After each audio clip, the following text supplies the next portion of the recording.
നമസ്കാരം സുഹൃത്തുക്കളെ, ഇത് മണിത്തക്കാളി. ഇത് ഇലകൾ ഭക്ഷ്യയോഗ്യമാണ്. ഇതിൻ്റെ കായ്കൾ പഴുത്തതൊക്കെ ഉണ്ട്. പഴുത്തത് നമുക്ക് കുട്ടികൾക്ക് കൊടുക്കാം, നല്ല മധുരമുള്ളതാണ്.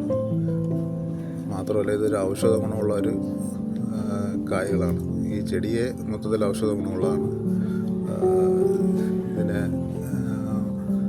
വായ്പുണ്ണ്, കുടൽപുണ്ണൊക്കെ ഉള്ളവർക്ക് ഇത് ഇല സവാളയിട്ട് തോര വെച്ച് കഴിക്കാവുന്നതാണ്. പിന്നെ തമിഴ്നാട്ടിലൊക്കെ ഇത് വ്യാപകമായി കൃഷി ചെയ്യുന്നുണ്ട്. ഇതിൻ്റെ കായ്കൾ ഉണക്കി പാക്കറ്റിലാക്കി അവർ മാതങ്കാളി വറ്റലെന്ന് പറഞ്ഞിട്ട് വിൽക്കുന്നുണ്ട്. ഇപ്പോൾ ഷോപ്പിലൊക്കെ ഇത് കിട്ടുന്നുണ്ട്, ചില ഷോപ്പുകളിലൊക്കെ. തമിഴ്നാട്ടിൽ വ്യാപകമായിട്ട് കൃഷി ചെയ്യുന്നുണ്ട്. നമ്മളിതിനെ പാഴ്ചെടിയൊന്ന് വെട്ടിക്കളയുന്നുണ്ട്.